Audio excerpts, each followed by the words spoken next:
Hello, everybody. Thank you for the intro, Candace. Always great to be here. So we are going to dive right into Google Ad grant landing pages that work. Let me just find my clicker. There we go. You'll see this slide a lot today, I'm assuming. But again, I'm with Community Boost. We exist to empower social ventures changing the world. This is a few of our amazing clients and work that the team has done. I am Katie. I'm a digital specialist here on the Google Ads side. Been here since about March of last year. Worked with all kinds of clients from the ad grant, paid search, display, video ads, or YouTube ads. I also like to mention that I do have some firsthand experience in the nonprofit sector. I was a communications manager for a small nonprofit for about 2.5 years. So I can really understand the feeling of the many, many hats that you as nonprofit workers feel. So this presentation is very much a culmination of the questions that I had while directly working in the nonprofit sector and the answers that I found working in Google Ads. So I hope that this session answers those questions for you. First question that I have to you is, who is maintaining your website? Would love to see answers in the poll, if we have a poll. And if it's you, if it's somebody from your internal team, if it's a contractor, if you're going, wait, I'm supposed to be updating my website, the answer is yes. And if you're not, it's okay. We'll talk through some things that you can do. Okay, so it's mostly the people in on this session, some other members, and then some contractors. I will go into why it is important to know who's managing your website, because there are things that you can do to your website that can affect how your ads perform. So we will keep this in mind moving forward. Okay, so agenda for today. We are going to first focus on 5 tips for a strong landing page. This is something that you can implement on every page of your site to just make sure that any URL that you are using for your ads is just high quality. And then we'll look at what makes a good donation landing page. Arguably, it is the most important page on your site, so you want it to be good. So we'll talk about how to do that. And then we will dive into common ad disapprovals and troubleshooting, the things that I see pretty much weekly that are directly linked to landing pages and how to fix them.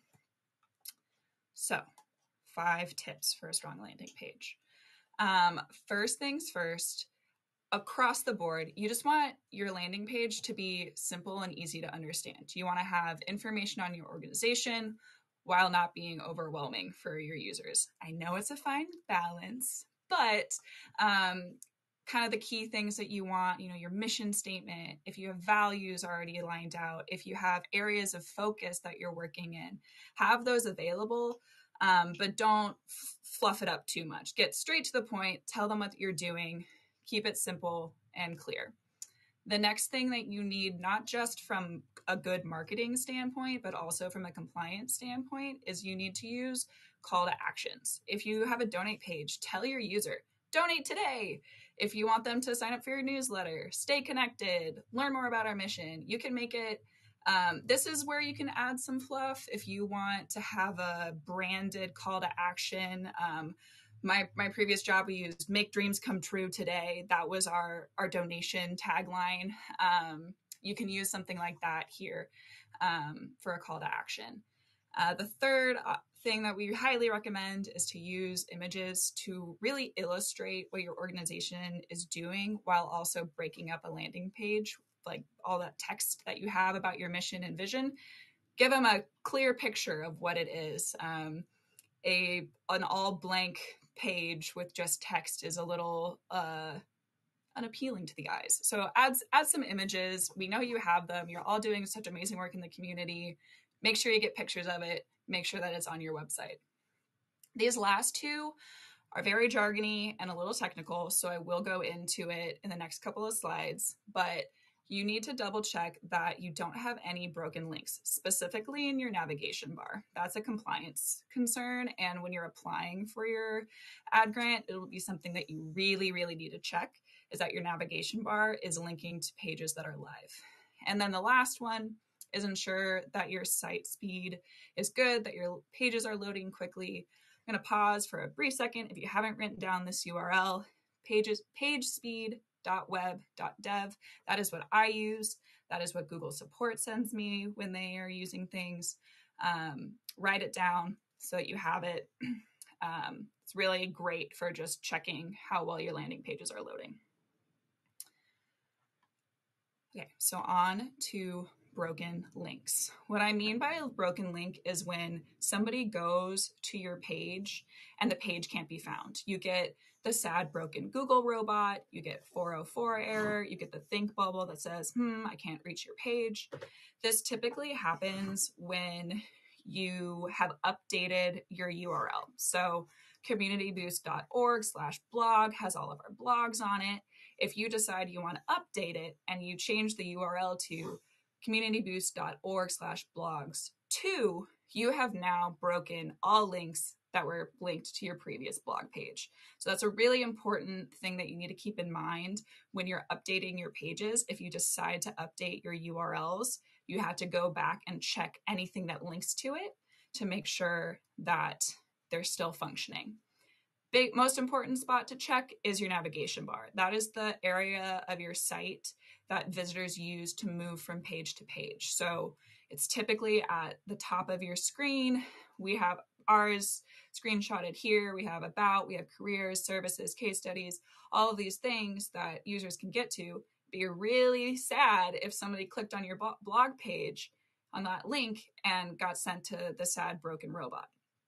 So double check this before you even apply for the Google Ad Grant, just to make sure that the navigation bar has links that are working. Now we'll jump into site speed. This is another thing that comes up from a compliance level. Google is incredibly specific with what they want your site speed to be. They say your website must load quickly. Sorry, that was a little saucy, but they don't give you an actual number. So I can't give you an actual number. I can just give you what I have seen work, and you can take that information how you will. Most of my clients range from a performance score of 40 to about 70. I rarely see anybody above 70. Where I see the most issues is when somebody has a performance score of 20 or less. So if you run your site speed with pagespeed.web.dev and your score is less than 20, there's a high chance that your ads could be disapproved for, it'll show as destination not working, but it'll be related to your site speed. Or if you're applying for the grant, they may say your site speed is running slow. You need to make changes to fix it. PageSpeed will give you some suggestions of things that you can do to improve your site speed. You can also, if you're using a contractor, you can contact them and say, hey, we are seeing that our site speed is slow. Please make some changes. If you're the one running it, what you'll want to do is look on your back end and see if there are any old plugins that could be removed. If your image sizes are really large, that'll affect your page loading time. But it is something to keep an eye on. So really, you really don't want to dip below 20. On to the most important part. What is a good donation landing page? A good donation landing page includes elements of a good landing page in general. You want to have a very clear call to action. You want to tell your users, hey, this is what I want you to do it. You also want to have a statement of how your donors' support will be used. This is not just your money is changing the world. It's your money is buying shoes for children that don't have shoes and preventing foodborne diseases. Your donation is saving 50 animals from abuse on factory farms. Your donation is supplying medical relief for Ukrainian refugees. You want to say what your donor's money will be doing. You also want your donation action, the button that they will be clicking, to be very clear for them to use. So you don't want it hidden under a bunch of text or unclear. You want it to say donate now and have the button very clearly seen. And then again, you want to have images that illustrate your impact, show how the money being used is changing lives. This is one of my favorite examples of a donation landing page. Even with the image of the girl with the mask, you can still see the joy of her with her fresh kicks. It's just a great image showing the impact. It has a message of what your money is going to be used for. New shoes mean a new identity for kids experiencing homelessness. Your money is giving somebody a new identity. That is huge. Your donate call to action doubles as a button. It's very clear. I click this button, I will donate. My only nitpicky thing is the button could be a little bit bigger, but that really does just depend on the size of the screen a user is using. So this one's one of my favorites. This one also has something that I haven't mentioned yet, which is that everything important is above the fold. Think your newspaper. The most important stories are always above the fold, and then they put like Toto was like climbed a tree on the bottom half. So you want your big news at the top of your page, and then anything that's kind of like extra fluff at the bottom of the page.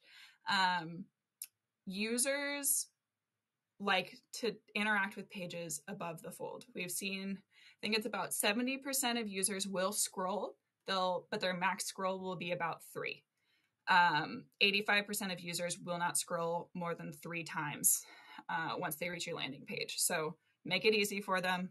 Don't make them scroll. Keep all of your important content above the fold. I always hate bringing up a poor example, but we have to see it to learn. This has, a explanation of what funds will be doing. With your help, this program can be implemented in elementary schools across the United States. You're saying this is how your money will be used. It will be impacting schools. From there, we're not really ticking any of the other boxes. There is a donate button. It is underneath everything. It's smaller than I would like it to be. It is kind of doubling as a call to action in the sense that it says donate. Donate can be a complete sentence, but we would like to see something like donate now, donate today, make your contribution today. Make it a very clear ask. The other thing that we see, there are no images. They have this cool graphic, but no images. Let's see the elementary students. Let's see the schools. Let's see what people are doing to really,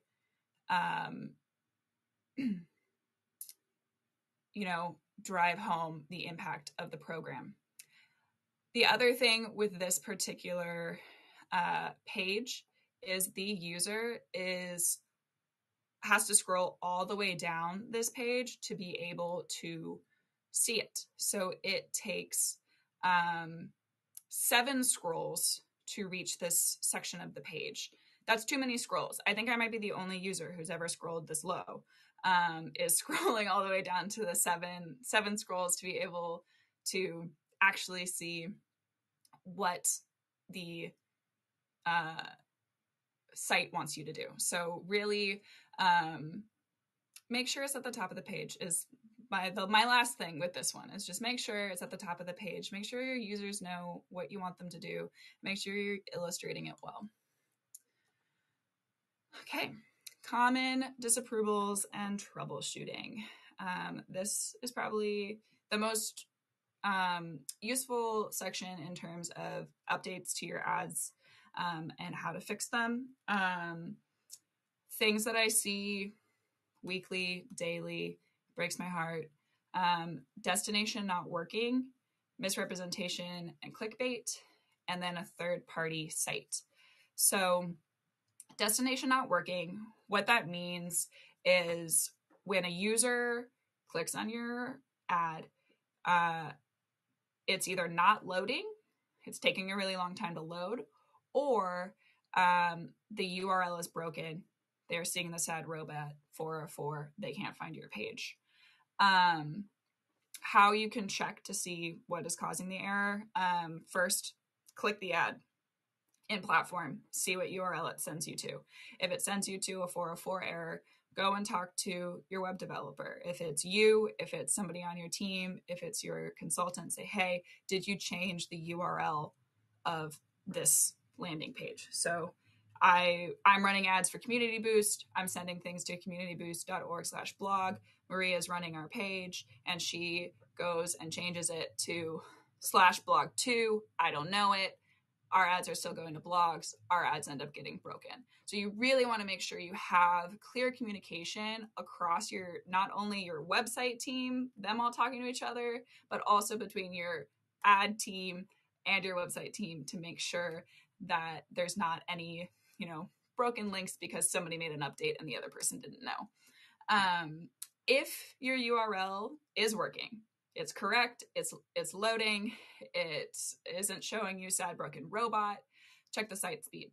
I would say 9 times out of 10 when I go to Google support and I say my landing page is showing destination not working, I'm seeing that the landing page works, the links aren't broken, what's the deal? They'll say, oh, your site speed is slow.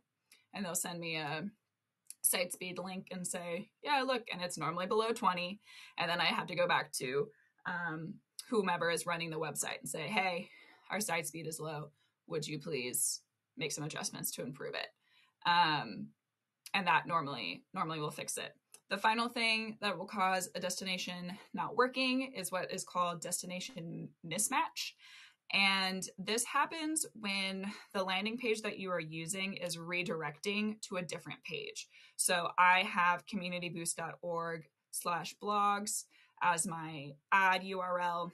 And when you click on it, as it loads, it redirects you to the Nonprofit Ad Day website. You want to be very open and honest about where you're sending your users. If you want to send everybody to Nonprofit Ad Day, we want you here. Just put that URL in there. So if you are running, a new event and you previously had your event page, just communityboost.org/events, and then you have this new event, just change your ads and have them go to the new event page rather than redirecting that, because that'll cause a disapproval in your ads, and then you have to reset everything up, and you miss out on spend and you miss out on that traffic while those ads are down. Misrepresentation and clickbait. This is these suggestions are largely I don't want to say good marketing, but just honest marketing. Make sure your ad copy matches your landing page. If you are running a dog adoption website, you shouldn't have any ads talking about adopting children. That's just not okay. But it's those kinds of things. And sometimes, there's a slip up where you have a dynamic keyword insertion into your ad, and one of your keywords might have been a little tangent, and that can cause a disapproval. But just, do a sweep, make sure that your ad copy is matching your landing page. Next thing with clickbait, this is very much something that comes up when the Google system just decides to flag something that might not be something that you're purposefully doing, but they really don't like words like free, cool, once in a lifetime opportunity. You definitely want to make sure that you're not capitalizing free completely, you're not capitalizing cool completely. And you can message Google support and say, hey, this is a once in a lifetime opportunity. We are offering free services. We are offering cool services. And sometimes things won't get flagged, but just pay attention to the language that you're using and the way that you are capitalizing the words, because Google could flag things of just being like, well, this is clickbait, and you'll have to make changes to your ads. The last thing that does come up regularly, specifically for nonprofits, I've noticed is a third-party site disapproval. From a compliance standpoint, every single one of your ads must be going to your domain. It has to be your owned domain. So we own communityboost.org. All of our ads must go to communityboost.org. We can't have a blogspot.communityboost.org. There are some times where you can submit a URL and say, hey, this is my blog page for our website. We don't have it linked to our standard domain. And sometimes it will get approved. Sometimes it won't. So it is kind of a case by case basis, but try to keep as much on your own page as possible.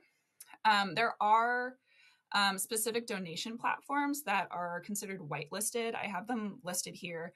They include Blackbaud, Luminate, Classy, FrontStream, 8Artex, PayPal, Kindful, Stripe, and Shopify. These are technically whitelisted within the Google Ad Grant policy. So if you are using one of these landing pages through, say, Classy, I see these ones a lot, and an ad gets disapproved, all you need to do is go to support and say, hey, I'm an ad grant. This is a Classy page. It's whitelisted by the policy. Approve my ads. And 9 times out of 10, they just approve them right there. And then they're up by the end of the day. And sometimes they'll be like, oh, we need to escalate this. And you're like, yeah, escalate it because I know I'm right. So just know you're right. If you have any of these platforms, know that you're right. And if your ads get disapproved, like don't back down with support because you are correct. So that's the biggest thing that I can say when you come up against a disapproval related to your donation domain. Don't let them make you think that you're wrong. You're right. And those are the 3 things that come up across. That is ad grant landing pages that work. Candace, I don't know if you're coming back, but we can do some Q&A. Yeah, let's do it. Thanks, Katie. So yeah, this has been super insightful. A lot of good questions coming in. I would really encourage everyone, like this is your chance to get all of your questions answered by an expert. So keep them coming. And yeah, I would also just love to hear from you. Are you interested in exploring how Community Boost can help you maximize Google Ad Grant with landing pages? So this is something we do with our clients. We'll help you get landing pages set up and guide you through the whole process. If you would like to learn more about this service, let us know and we can follow up with you. And I would really encourage you to take advantage of that opportunity to sit down with our team, whether it be for our report card session where we'll actually go into your account with you and help you optimize your opportunities, or book a game planning session with us. And we can sit down with you and actually look at your landing pages and like figure out like what's the next step here. So how can you personally at your organization optimize it? So that's something that we would love to offer. We'll go ahead and put those links in the chat. And a few great questions. So Grace asked, is it normal for mobile site speed to be slower than desktop speed? Our desktop speed is 77 and mobile is 11. Ooh, good for you, Grace. I rarely see above 70. So you guys are doing something right on your desktop. That actually is very normal to see a difference between desktop and mobile speeds. It happens because you may be optimizing your desktop version of your website, but you haven't optimized your mobile version of your website. This can happen if plugins perform better on desktop and aren't necessarily compatible for mobile. I largely work out of WordPress, so I don't know what other platforms look like, but when you are in platform for, say, like WordPress, you do have an option to see compatibility across desktop and mobile. And then again, if you have a contractor running your ads, it's really easy to just go up to your contractor and say, hey, why is my mobile site speed so low compared to my desktop? Because I think mobile, that's a little low at 11. but it's very rarely the exact same from desktop to mobile. Like what would you say like you should aim for when it comes to at least like mobile speed? Mobile speed. So I don't look at mobile a ton because we have found that um, desktop users are the most likely to actually convert with an organization. Oh, cool.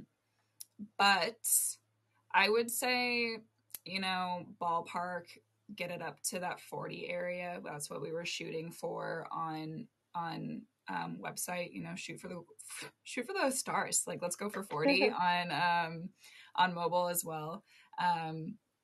But I'm 95% confident that Google mostly cares about your desktop speed in terms of compliance. And how do people test this for anyone that doesn't know? So that was a link that we mentioned earlier. I think Janae may have put it in the chat, but it is pagespeed.web.dev is what I use. And when Google comes back to me and says, your pages are slow, they send me a link that is pagespeed.web.dev. So that would be the one I recommend. And they do give you suggestions on what you can do to change your site to improve your speed.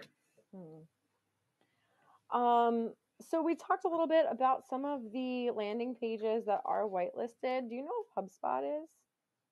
I do not believe they are. I copied that little section from their compliance page, and I want to say I made this presentation last week. So unless they've added HubSpot since last week, I don't think HubSpot is. But I really recommend like messaging support on things like that. I don't know how much wiggle room that they have, but it is a growing list. So I think the more people that bug them about, hey, why isn't HubSpot whitelisted? The more likely it'll be added to the list. Yeah.